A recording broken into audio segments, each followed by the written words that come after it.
Order! Order! You are an incorrigible delinquent at times. Behave yourself, man! The Prime Minister has been trying to sell her Brexit deal to MPs. She told the Commons that she'd secured the best deal possible and that rejecting it would risk more division and would take the country back to square one. She faced criticism from her own party as well as the opposition. MPs will vote on the deal next month. So how many members of Parliament does she need on her side to get the deal through? Well, there are 650 MPs, but only 320 votes are required for a majority in the Commons. Theresa May currently has a working majority of 13, which relies on the support of the 10 Democratic Unionist MPs. But already, those DUP and between 80 and 90 Tory backbenchers have said they will not support the Prime Minister's deal. The Labour leadership has said it won't back the deal either, but there may be groups of Labour MPs who do get behind the government. The Scottish National Party also say they won't vote for the deal. Our political editor Laura Koonsberg looks at the task ahead for Theresa May and her Brexit withdrawal agreement. She's in a hurry. After nearly 2 years of talks, Theresa May has 15 days to get Parliament on her side. She has to convince enough of them her Brexit compromise is worth it. The Prime Minister. There is a choice which this House will have to make. We can back this deal, deliver on the vote of the referendum, or this House can choose to reject this deal and go back to square one. The British people want us to get on with a deal that honours the referendum and allows us to come again together, as a country whichever way we voted. As you can hear, the trouble for Theresa May, she's surrounded by people who've made their minds up to reject her deal. This deal does not have the support of either side of this House or the country as a whole. Mr. Speaker, ploughing on is not stoic. It's an act of national self-harm. The Prime Minister now needs to prepare a Plan B. It's been hard enough getting the Cabinet behind the deal, the compromise that keeps close economic ties to the EU. They're certainly not all as enthusiastic as this. The thing is that anything could happen if this deal doesn't get through, and that's my concern. That's why I want to back this agreement and urge all my colleagues to do the same. And in the event that there's a dispute... There is organised resistance right around Westminster. Meet some of the Eurosceptics vowing to vote against. This is not the Brexit deal that the majority of the people voted for. I'm not going to support it. Is there anything the Prime Minister could say to change your mind? Absolutely not. This is a 585-page surrender document. And that's why many Conservative MPs will never vote for our country to surrender to anybody. Unfortunately, she's caved in, and that is a sad note on which to begin this debate. But the debate that's got to be had is going to be uncompromising. Do you think there's any chance as a group that this will actually go through Parliament? No, yeah, not a way. No, ridiculous. I think it's highly unlikely. Round the corner, a different group from different parties who will vote against as well. With some familiar faces, they're arguing for another referendum, releasing independent forecasts that suggest we'll be much poorer if we leave. The country has absolutely the right to a final say, and the way to get that is through a people's vote. But Vince Cable, there's no sign at all that Theresa May is listening to your requests. It will come to the point that Parliament instructs her. It may come to that, so she doesn't need to change her mind. But I think the overwhelming weight in Parliament is that her deal is no good, it will be voted down. If you think about the future of the country, because people may be bored with the subject, is not the basis upon which we should take a decision like that. Parliament right now is made up of many different flocks. They can move fast, support can shift in moments, but loyalty to Downing Street is in very short supply. And so if you're talking to MPs in recent days about whether or not they're going to back this deal, it's been so striking how dogged, how dug in people seem to be against this deal on all sides in Parliament. Seems sometimes that Number 10's trying to pour a gallon into a pint pot, so impossible the task seems.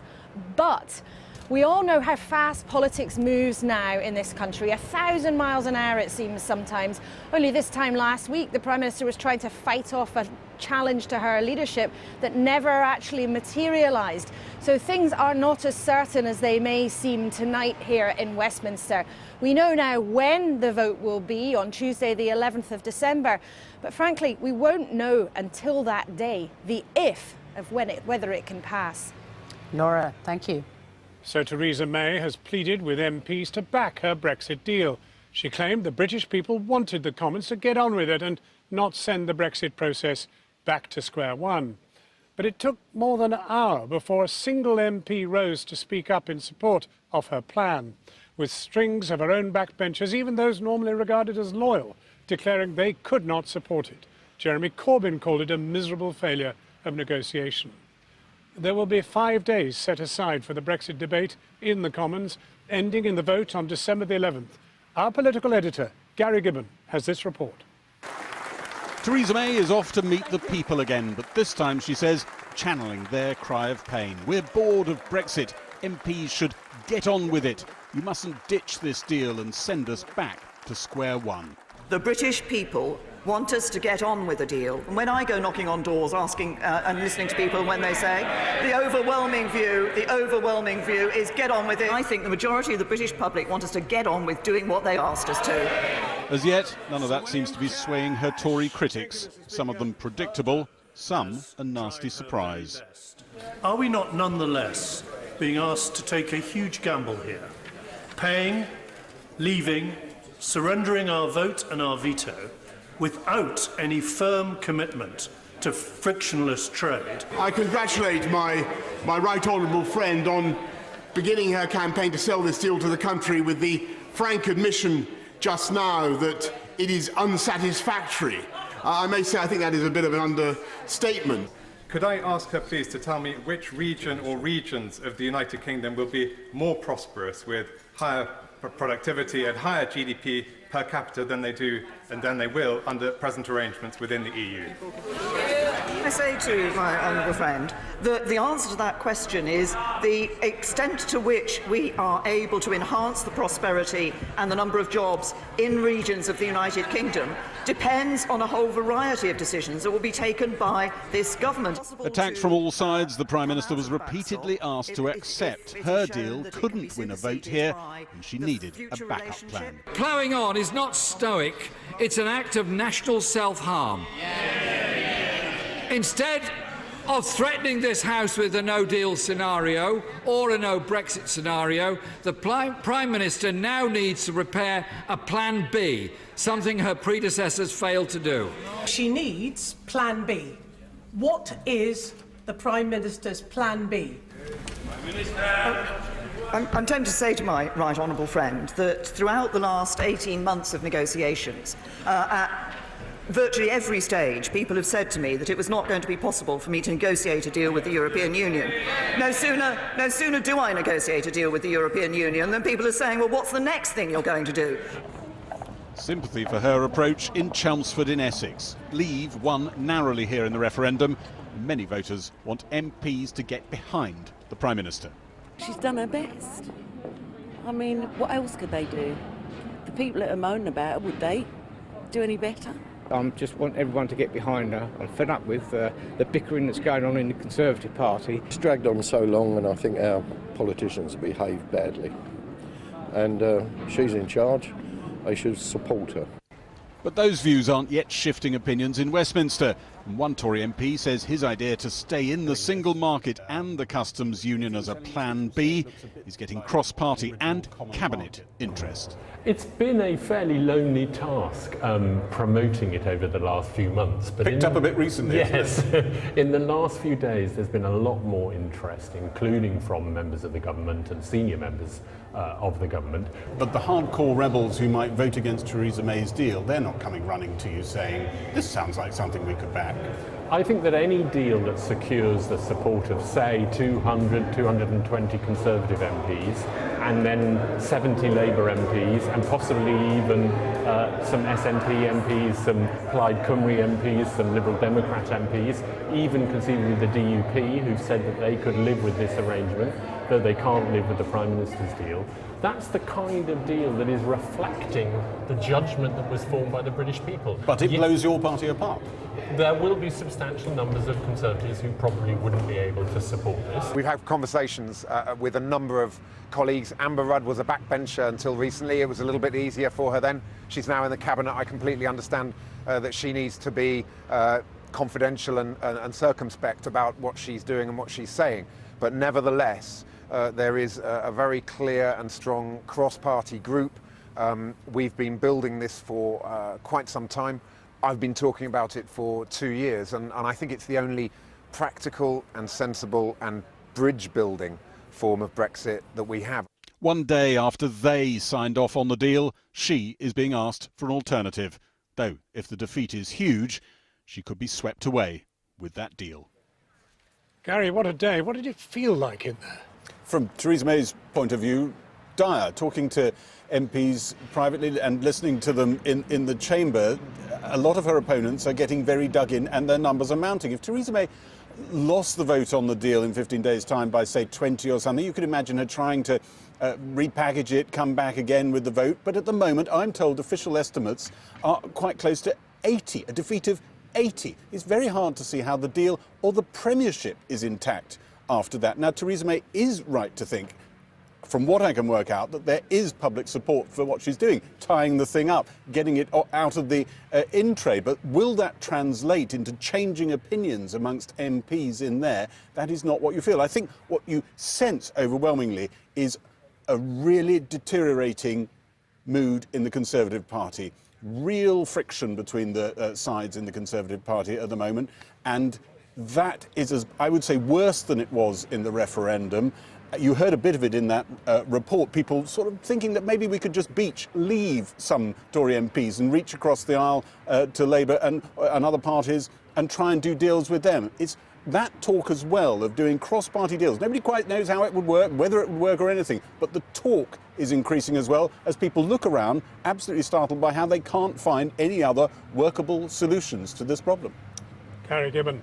Well, now, Mrs May's supporters in the House have claimed it's a plan that will not ruin the British economy, although one independent economic think tank commissioned by the People's Vote campaign said it would do exactly that. But what is it likely to mean for UK businesses, from foreign workers to exports abroad? Not to mention the continued uncertainty. Here's our business editor, Siobhan Kennedy. A British coffee bar staffed entirely by European workers. Maurizio, Anna and Federica.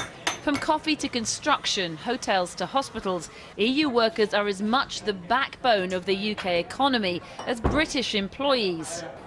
But the detail around their ability to come and work here in the future and in what numbers remains one of the key Brexit unknowns. 3 years ago, we'd have 200 applicants. We'd probably have 20 now. So the state of employment is very hard at the moment. And how much of that do you put down to Brexit, or is that just the function of the economy? It's 90% Brexit. After the vote, the job applications went down. People were unsure about their future in Britain, so we don't know what to do. The rights of EU citizens currently in the UK and vice versa are guaranteed, but freedom of movement after 2020 is set to end. The UK will pay a divorce bill of £39 billion to the EU. Britain will continue to trade under existing terms with the EU until the transition period ends in December 2020. If there's still no trade deal by then, the transition could be extended or the so-called backstop could be activated, where all the UK, including Northern Ireland, remain inside the EU customs union for an indefinite time. It's no wonder businesses like this one and employers like Andy aren't jumping for joy at the signing of the withdrawal agreement, because they see that as a largely political milestone, while for them so many aspects of their own business, their future terms of trade, whether or not they should invest, and crucially who they can and cannot hire, remain unclear. But if business wants any idea of where the rub lies, it's not the legally binding withdrawal agreement, but the accompanying political declaration, non-binding, which points to the battles ahead. The idea of frictionless trade has gone, replaced by an ambitious deep partnership. And in an additional statement, the EU warns of no backsliding on immigration, warning it will demonstrate vigilance when it came to the rights of citizens, and a promise to protect fishing enterprises, a reference to French demands for continued access to UK waters. In fact, the French President Emmanuel Macron went further, warning that unless this was agreed, Britain would remain stuck in the backstop, the long-term customs union, anathema to Brexiteers looking to strike deals with the rest of the world. Whatever the future holds, and even if Theresa May does get her deal agreed in Parliament, the People's Vote lobby group today warned the UK economy would be £100 billion a year worse off by 2030.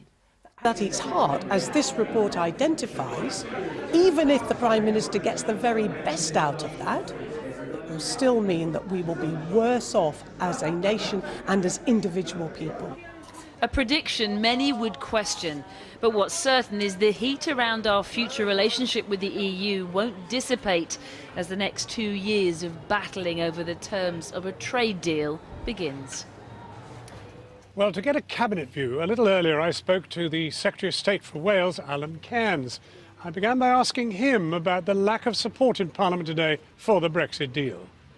Well, I think there's time to go. We will have 5 days of the debate, but over the next couple of weeks, the Prime Minister and Cabinet members will be travelling right across the country in order to highlight the benefits that we will take control of our laws, of our borders and our money, that we will have the opportunity to strike free trade deals right around the world, and we'll also withdraw from the political institutions of the European Union. With respect, I mean, that is exactly what she spelt out in the House of Commons, and she got roundly sort of, disapproved. Well, I think we need to consider the debate that will take place. We need to consider where public opinion lies. So what you think is that people are going to be, all you MPs are going to go out there, none of you apparently, or very, very few of you believing, well, do you believe in this deal? Without a question. You have to stay in the cabinet. I absolutely believe in this deal. Right, okay. And let me highlight that if at the time of the referendum, I think even if David Cameron had come back and highlighted that we would stop free movement, I suspect that public opinion would have voted for the deal, providing that there was free movement, because that is a worry to so many people. But you heard so this people goes on your so own much side, further. people on your own side, even Jeremy Corbyn, all these other people that people might have thought might not, be too critical. And here we go. I mean, heavens, how are you going to turn it round? Well, I always expected Jeremy Corbyn to be critical because they have set some tests that were impossible to deliver because they've chosen to play party politics with such an important issue. But you're not addressing the scale of what we saw in the House of Commons. This is an opportunity for the nation to come together. The members of Parliament will represent and reflect that view around the country. So let's just get this clear. MPs are wrong. The vast majority who spoke today against this deal are quite simply wrong, and you will be able to win the people around. Because they're not going to go out into the country and say, hey, folks, I may have said in the House of Commons it was dreadful, but actually, I tell you, it's a great deal. Will you please vote for it? Well, I think MPs will take the time to debate the issue. That's why we're giving 5 days of debate. They will also take account of the parliamentary arithmetic, of the risk of maybe Brexit not being delivered. Something you're not doing tonight. They'll also take account of the opportunities that when we leave the European Union, that we can strike free trade deals right around the world, that we will withdraw from those political institutions, that free movement will end. You're a brave man, all Alan of those Cairns. benefits from it. You're singing a solo song. I mean, there are no throngs of MPs coming out to help you. And the truth of the matter is this is a dead duck, the deadest duck that walked. I've heard so many accusations like that against the Prime Minister at each and every stage of the Brexit negotiations. But her determination to act in the national interest, the resilience that she's shown, has gained admiration. So there's no plan B, no plan B of any description? The plan A is to deliver on this deal. If there's a plan A, there's got to be a plan B. What is it? And that is the only plan. What's the plan B? Plan A is the only plan. Plan B? We don't need a plan B because this is the right deal in the national interest. So all your colleagues in there that spoke today, all your Conservative colleagues, they're just dead wrong.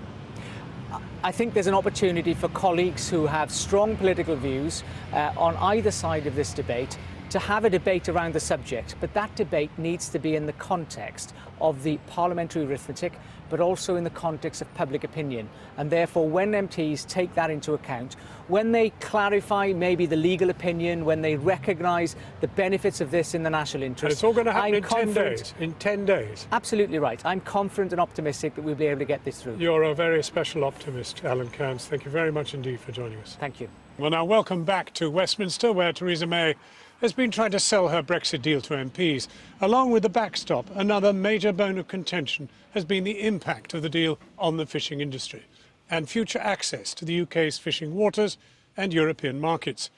Our Scotland correspondent Kieran Jenkins joins us now from Glasgow. Kieran. Well, it was another Brexit pummelling, wasn't it, John, for Theresa May in the Commons this afternoon. Not many, if any, MPs, Conservative or Scottish or otherwise, willing to stand up and say what a great deal this is for the British fishing industry. And a lot of that is because even if Theresa May were to win her vote, yes, we would leave the common fisheries policy at some point in future, but instead there would be a new fishing agreement with the EU, the contents of which are up for grabs. So there's going to be an almighty fight coming over fishing rights, if it hasn't started already, because the EU making it plain that it will use all its leverage to win that fight. One, by making access to UK waters a condition of future trade talks or a future trade deal. And secondly, as you've already heard, the explosive suggestion from the French President Emmanuel Macron that the UK could be kept in the backstop as a form of leverage. So what we have is the EU saying this weekend that at the very least they want a better deal than they have now, at least current fishing rights, access and quotas, which of course is not what fishing communities were promised Brexit would deliver. So you have the SNP and a number of Tory MPs saying this is a sellout. And you have Theresa May saying, well, the key difference is that at least in future, the UK will decide who fishes what in UK waters. But that is all still to be negotiated. And what you're left with at the end of it all is Theresa May's word. And for a lot of MPs, that is not enough. John. Kieran Jenkins in Glasgow. Now, the Prime Minister is, according to newspaper reports, considering a televised debate with Jeremy Corbyn about her deal, although some said a better debate would be between her deal, a no deal, or a second referendum, and we're trying to do that here tonight. Joining us now are three different Tory MPs with three different views. Vicky Ford, who's backing the Prime Minister's deal, Sir Bernard Jenkin, who isn't, and Sarah Wollaston, who backs a second referendum. Let me just start with you, Vicky Ford. I'm just wondering, given that the Prime Minister is now going off around the country, talking to people, trying to win them over, it's a bit of an odd thing that she's not then going to allow them to have a vote. So we had a vote, and I voted Remain, but the country voted Leave, and we need to respect that. So we're leaving the EU in 4 months' time, you know, hardly any time at all now. So what's the point of her going around the country? And the withdrawal agreement, which is what we will be voting on in a couple of weeks' time here in What's the point of her going around the country? Well, I think it's important that we listen to the people who are going to be affected by this. So I've been with businesses today, employers, people whose job really matter to people's jobs and livelihoods. And they're saying to me, listen, we need that stability through this period. It's 4 months to leave, where they want the withdrawal agreement that gives them this transition, this breathing space. Right. I've got constituents who are married to people from the EU, who've got family living in other EU countries, and that gives them the stability as well. So that's why I'm minded to back this deal. Sir Bernard, are you having your feet held to the fire by your constituents? There are a mixture of views. My constituency predominantly voted Leave, but the problem is everybody agrees with Theresa May when she says, come on, let's get on with it, because she's just playing back what she's hearing from so many people. But you think it's a dreadful deal? Well, the problem with this deal, it will make Brexit pretty interminable, because, I mean, we're paying £28 billion for a transition period to nowhere. That's yet to be negotiated. So have you put in a letter? Are you sort of I have not put in a go? letter. The point is that this deal is not going to provide the certainty that people want, and there's a very fundamental difference between our membership of the EU as it is at the moment and this deal. We do actually have the unilateral right to leave the EU. There is no unilateral right in these arrangements to leave these new arrangements, which is why the backstop is so controversial. We could be stuck there under this joint committee subject to an EU veto indefinitely. And the Prime Minister hopes we won't ever get into that situation, but that would be suggesting she's hoping but realises that what the agreement says, it says. Sarah Wollaston, it sounds as if there might be a need to ask a few people and get their input. Exactly. I mean, the point here is we now know what Brexit actually looks like, Brexit reality as opposed to the Brexit fantasy that was sold during the referendum campaign. And what we have is a withdrawal agreement in great detail, but then we have a future framework which is 26 pages of wish lists, wishful thinking, and we don't know where we're going to end up. And I think now that people can see what it is and the uncertainty about where we're going, I think the right thing to do is not just to write to the British people as she has done, but actually to go around the country and then come back and ask their opinion with a sort of informed consent vote. That's what we would expect if you were having an operation. The Prime Minister says we've already had a vote. And I think that's a very important point, and we just hear about what's happening with the fishing industry. Lots of expectations were raised during the campaign about what Brexit meant. Now we know what it actually means. Along warts and all, with all the uncertainties for the future, this is the time to go back to people. Now we know what we're dealing with and say, is this what you meant by Brexit? It's a simple question. Bernard Jenkin, can you feel tempted? Well, no, because everybody said at the time of the referendum, this is the final choice. What you decide will be decided and will be implemented. The problem with this deal, it's not really implementing much of a Brexit. The problem and for example, there is absolutely no need for us to make this great compromise on fish as part of the future economic partnership. But that's the deal. But that's the deal we're being offered, and I think that's what is putting people off this deal. The truth is, in 40 years of reporting, I have never seen a Prime Minister get such a pummelling. But this is the most complicated negotiation of our generation. The withdrawal agreement, that's the 500 pages. That makes it very clear that we're leaving the EU, the single market, we're leaving the common fisheries agreement, we're leaving the common farming agreement, but then we are moving into this new trade relationship. And yes, that 28 pages is only the heads of terms. But you see, you're beginning to talk about things people were never told before. Wouldn't it be kind to ask them again? So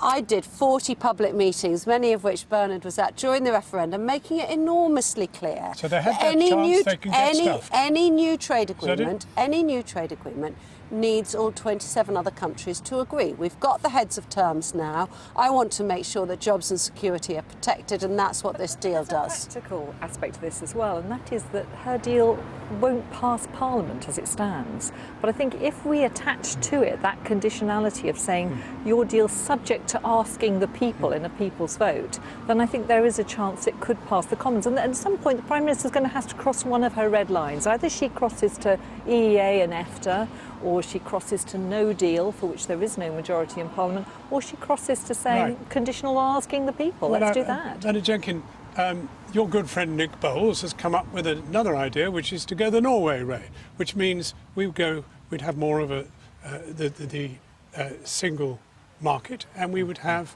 a customs union. Well, it's very late in the day to introduce a completely new concept. Not a bad idea, though, is it? Well, also he's changed his tack. He used to say Norway for now, but now he's saying this is Norway going to forever. Norway. It looks more like Norway forever, and it's not really practical. This isn't on offer. What the EU did offer last March was a Canada plus trade agreement. We just need to resolve the problem of the Northern Ireland, and what the Prime Minister seems to be conceding, partly conceding from Ian Duncan-Smith and Owen Paterson and their proposal to have a frictionless customs frontier in Northern Ireland without any checks at the frontier. That is the answer. It's no threat to the EU single market. Are you beginning to be tempted by Norway? Norway gives us no say on the rules, not even on services and financial services. Canada gives us hard borders. A no-deal Brexit gives huge uncertainty for business, and I don't think a second referendum solves the problem. That's why I'm minded to support this package, which gives us that stability and buys us the breathing space. Bites. I agree with Sarah. This deal is not going to go through. Yes. Least of all because the DUP are not going to support this deal. And if it did go through, the DUP said they would review their agreement with the coalition. So we're most likely to be leaving without an agreement, and the government's been preparing to leave without an agreement. One party, three Tories. Some people I'm say delighted to talk to you. Thank you very much, Sarah Wollaston. Exactly. Sir Bernard, thank you very much, and Vicky Ford, thanks very much indeed. No one could accuse Theresa May of lacking conviction in her own deal. She spent more than 2 hours on her feet in the Commons today and will be seeing so much of her over the next few weeks that her campaign to win us over might start to feel like a general election. We may even see a TV debate with Jeremy Corbyn. She's guaranteed to be a rating smash. But the truth is she cut a very lonely figure today, with even the US president getting in on the act. It was hard, he said, to see how he could do a trade deal with us under the terms of her agreement. MPs are already openly debating what happens when, rather than if, she loses the critical vote on her deal in the House of Commons. It was a night when the Prime Minister was badly in need of friends, which is probably why she invited the bosses of big companies and banks, including the London Stock Exchange, Barclays, RBS, Santander and Goldman Sachs, to a Downing Street reception in the realistic hope that they might be friendlier towards her Brexit deal than many of her own MPs. Arriving 9 hours earlier, this lot, her cabinet. It delivers on Brexit and it keeps the economy strong at the same time. To be urged by the Prime Minister to go forth and persuade the country and their Tory colleagues that she really isn't betraying the result of the referendum and that her deal is the best and only deal available. In the Commons, the Prime Minister led by example. We can back this deal, deliver on the vote of the referendum and move on to building a brighter future of opportunity and prosperity for all our people. Or this House can choose to reject this deal and go back to square one. Because no one knows what would happen if this deal doesn't pass. It would open the door to more division and more uncertainty, with all the risks that will entail. Ploughing on is not stoic, it's an act of national self-harm. Instead of threatening this House with a no-deal scenario or a no-Brexit scenario, the Prime Minister now needs to prepare a Plan B. Yet again, her so-called friends behind her were more hostile than the official opposition, including this normally ultra-loyal former minister. Paying, leaving, surrendering our vote and our veto without any firm commitment to frictionless trade, is it really wise to trust the future of our economy to a pledge simply to use best endeavours? And what about Northern Ireland's DUP, which has signed a deal to keep the Tories in power? Well, its Westminster leader didn't sound like an ally. Will the Prime Minister tell us, as the Chancellor has rightly said, that the backstop is bad for the Union, bad for the economy? That's one of the issues that we would not want to see within us continuing to be in the backstop for. In fact, 32 MPs spoke before a single one said anything even remotely positive about the Prime Minister's deal. But what will cost us far more than £39 billion is a no-deal Brexit. And here in a nutshell is why defeat looms for Theresa May. And I've never rebelled against the government before. I'm a loyal Conservative and I want to support the Prime Minister, but I can't, hand on heart, tell my constituents and look people in the eye and say that this deal delivers on the referendum result. It's not just friends at home causing her grief. Sounds like a great deal for the EU right now as the deal stands. They may not be able to trade with the US. And I don't think they want that at all. That would be a very big negative for the deal. She's leaving the office after yet another gruelling day, and although the tree is up and the lights turned on, she'll be beginning to worry that the trouble she and her deal are in may mean Christmas for the government is cancelled. Robert Peston, News at 10. The Prime Minister's plan to secure the support of MPs has seemed pretty clear from day one, in essence to appeal beyond the House of Commons directly to voters, hoping that somehow they'll twist the arms of their MPs in Westminster to back her and indeed her deal. Among them, those in constituencies like St Albans, where the majority of voters back Remain, but their MP supported Leave and now plans to reject Theresa May's plan. St Albans, just 25 miles from Westminster and almost as steeped in history. The earliest draft of the Magna Carta was written here, the first step towards our parliament and democracy, which is ironic because Brexit seems to be undermining this city's faith in both. That's if they can bear to talk about it at all. Can I ask you about Brexit? Oh no! Luckily, dog owners tend to like a chat and they soon relent. I don't think the people that wanted to leave the EU are going to get what they wanted. I don't think anyone's going to get what they wanted. The Prime Minister says she's got a deal now. Does she have your backing? No. Why not? Because she's kind of been forced into it and yeah, it's not going to be good for anyone. You sound utterly depressed by the whole subject. I really am, yeah. Excuse me, sir. I try again. Can I ask you a question about Brexit? No, Why not? because I'm fed up with it. Really? Yes, it's gone on for too long. She's got a deal now. Let's accept it. Let's go ahead and let's get out of Europe and stand on our own 2 feet. But the desire to get some distance from our continental neighbours isn't one you find often here. Perhaps not surprisingly, for a place built on the remains of a Roman city, St Albans is largely pro-European. Almost 63% voted in favour of Remain in 2016, and little has changed. Even in the most quintessentially British of tea rooms, they're still pouring scorn on the Prime Minister's vision of a brighter future. I'm horrified that they've left the rest of the responsibilities to the country by concentrating on this leaving the EU and ignoring hospitals and schools and housing. It all just looks a horrendous mess, almost as if it's being run by some 5-year-olds in a nursery. What would you like to happen now? Personally, I'd like to see a general election. The Prime Minister has ordered Parliament to listen to the people, but with just 2 weeks left until the vote, there is little time to convince a sceptical public that the deal is in our national interest.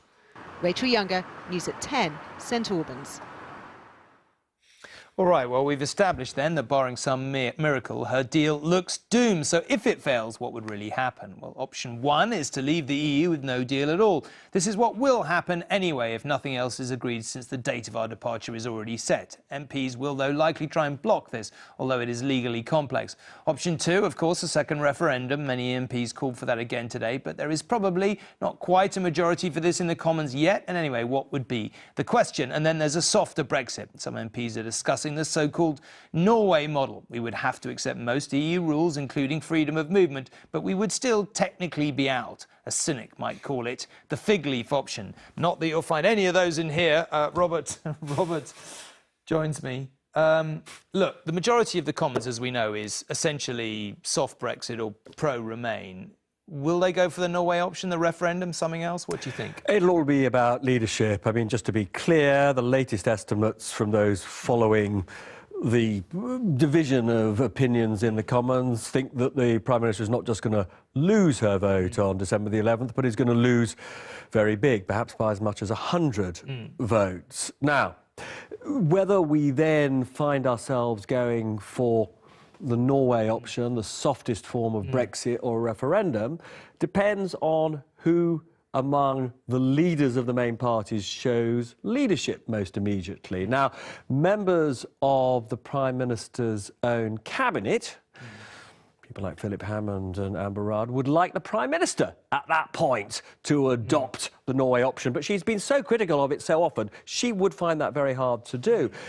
I think that Labour will move very fast in those circumstances to come out in favour of holding another referendum, the so-called People's Vote.